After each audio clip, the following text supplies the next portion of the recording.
महत्त्वाचं कालच्या झालेल्या परवाच्या दुःखद घटनेपासून अजून कोणीही सावरलेलं नाही.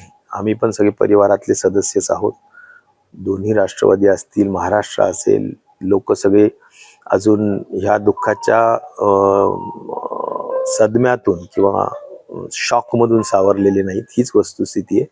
पण एक आहे की जनरली आपण जे विचारताय तर दोन राष्ट्रवादी एकत्र याव्यात ही एक जनभावना सुद्धा आहे आणि दोन्ही पक्षांच्या वतीनं सुद्धा त्याबाबतचे प्रयत्न पूर्वी सुद्धा झालेले आहेत आणि याबाबतचा जो काही निर्णय असेल तर दोन्ही पक्षश्रेष्ठी ठरवतील.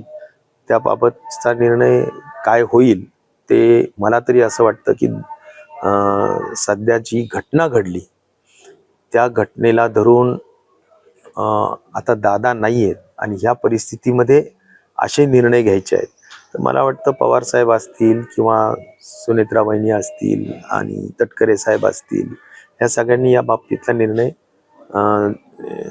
जो काही असू शकेल तो निश्चित प्रकारे घ्यावा अशी आमच्यासारख्यांची जनभावना आहे. दादा हयात असताना त्यांची काय भूमिका होती, जसं तुम्ही म्हटलात की जिल्हा परिषदेनंतर एकत्र येण्याची बैठका वगैरे? दादा हयात असताना ज्या आमच्याही काही बैठका झाल्या त्याच्यातही एक नक्कीच की त्यांची इच्छा होतीच की एकत्र यावं आणि त्या अनुषंगाने त्यांनी आम्हालाही बऱ्याचदा बोलून दाखवलं होतं. दादा सोबत कोण होते म्हणजे असं बैठकीला? नाही, आता सगळे दोन्हीकडचे काही असतात पण एक नक्कीच आहे की दोन्ही पक्षाच्या लोकांची, काही प्रमुख लोकांची ही इच्छा होती. त्या दृष्टिकोनातून काही पावलं टाकण्याचे प्रयत्न केले जात होते. गोविंद बागेतलं एक तुम्ही बैठकीचं वर्णन केलं होतं, काय झाली होती? नाही, मला असं वाटतं डिटेल्स या मिनिटाला सांगणं योग्य नाही काहीच, परंतु एक नक्की आहे की हे एकत्र येणं हे दोन्ही पक्षाच्या दृष्टिकोनातून जास्त योग्य आहे. अजितदादांची जाण्याने आता महाराष्ट्रात हळद केली जाते, मात्र तुमचं उपमुख्यमंत्री पद जे रिक्त झालेलं आहे त्या ठिकाणी लवकरच नवीन चेहरा येऊ शकतो आणि त्या ठिकाणी सुनीत्राताई पवार यांची वर्णी लागू शकते अशी चर्चा आहे. तुमचं म्हणणं काय आहे, काय मागणी असणार आहे? मला वाटतं की NCP अजितदादा पवार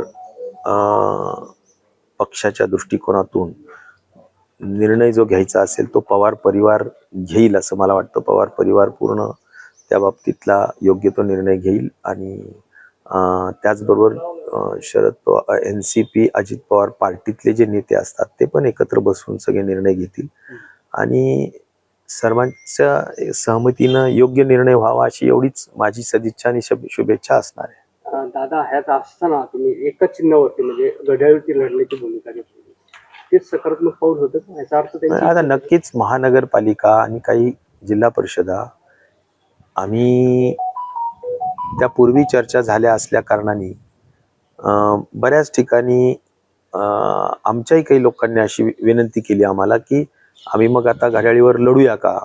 तर आम्ही पण बऱ्याच लोकांना घड्याळीवर लढण्याची परवानगी दिली होती आणि त्यामुळं काही ठिकाणी जिथं खूप जास्त स्पर्धा आहे तिथे तुतारी आणि घड्याळ वेगवेगळी पण आहे, परंतु जिथे स्पर्धा नसेल तिथे काही लोकांच्या, स्थानिक लोकांच्या इच्छेप्रमाणे घड्याळीवर सुद्धा लढण्याची मुभा त्या ठिकाणी जिल्हा परिषदला सुद्धा देण्यात आलेली निश्चित प्रकारे पक्षश्रेष्ठींनी दिलेली आहे.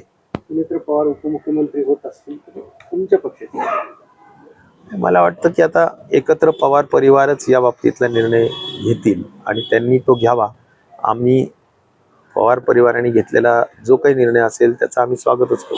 शेवटचा प्रश्न, तुम्ही त्या बैठकीला उपस्थित होतात, वेगवेगळ्या सगळं कसं वातावरण होतं, म्हणजे त्याच दृष्टीने होतं की आपण एकत्र येणार आहोत? नाही, पॉझिटिव्हच दोन्ही पक्षाच्या लोकांचं मत आहे. सर हिंदी में बताइए.